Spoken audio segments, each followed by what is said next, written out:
বলেছিলাম, জিজ্ঞেস করেছি এই বিষয়টা কি। আইন উপদেষ্টা আমাদেরকে বলেছেন যে তত্ত্বাবধায়ক সরকারের না, বরং তত্ত্বাবধায়ক সরকারের মতো যাতে আচরণ করে, অর্থাৎ নিরপেক্ষভাবে, সেই বিষয়ে বলা হয়েছে। তত্ত্বাবধায়ক সরকারের বিষয়টা কিন্তু জুলাই সনদের আওতাধীন।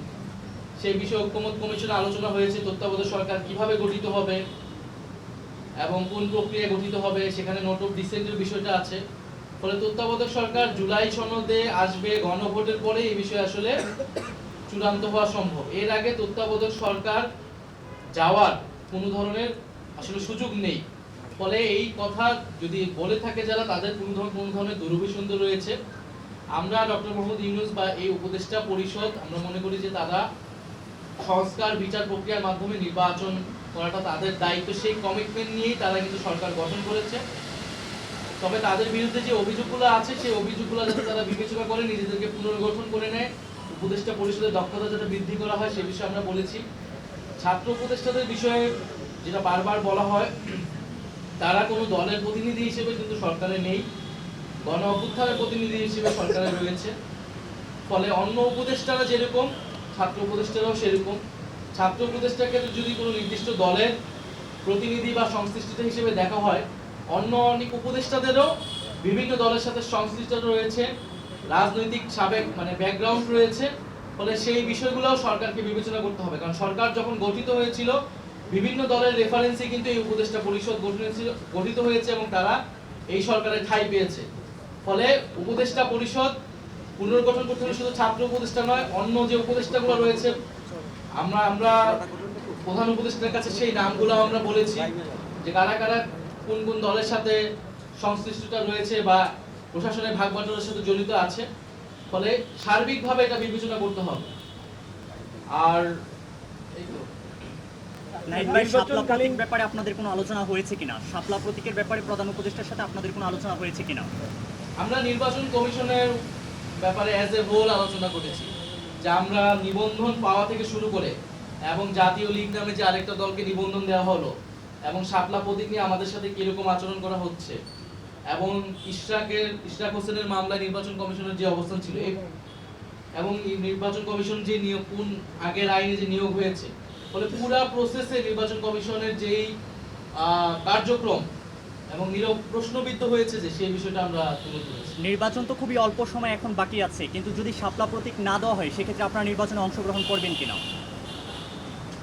আমাদের যদি প্রতীক না থাকে তাহলে তো আমাদের পক্ষে নির্বাচন না, অন্য কোনো প্রতীকে কমিশনে নির্বাচনে অংশগ্রহণ করা সম্ভব হবে না। আর অন্য কোনো প্রতীক তো আমরা নিব না, সেটা আমরা বলেছি।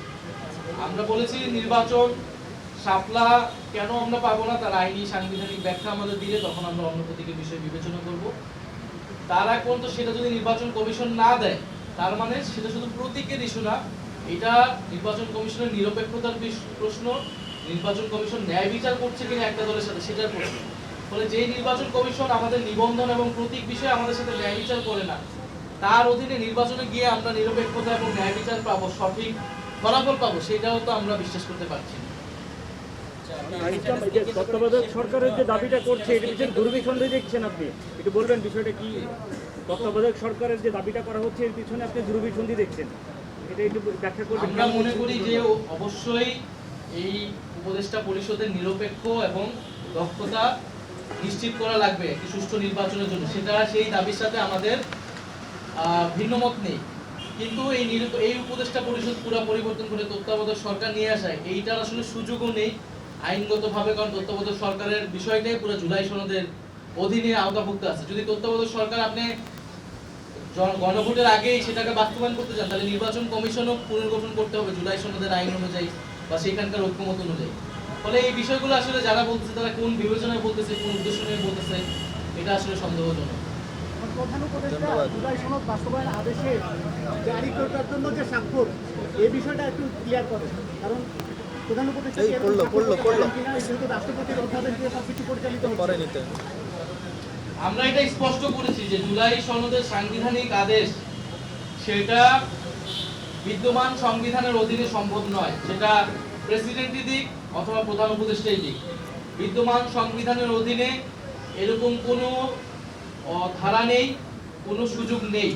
ফলে এই সাংবিধানিক আদেশ জারি করতে হলে আপনাকে সংবিধানের বাইরে আসতে হবে, সেটা একটা এক্সট্রা কনস্টিটিউশনাল ম্যাটারই হবে। ফলে এই এক্সট্রা কনস্টিটিউশনাল ম্যাটারের বৈধতা হবে জুলাই গণ অভ্যুত্থান।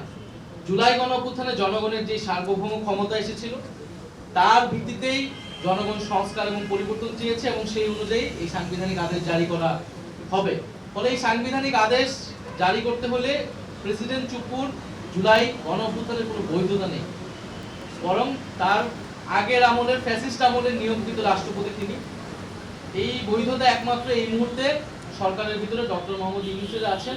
ফলে ওনাকেই এই আদেশটা জারি করতে হবে এবং পরবর্তী গণভোট এবং পরবর্তী যে সংস্কার পরিষদ হবে এবং সংসদ হবে তার মাধ্যমে পুরো বিষয়টা রেকটিফাই হবে। আচ্ছা, মিয়া গোলাম পরোয়ারের একটা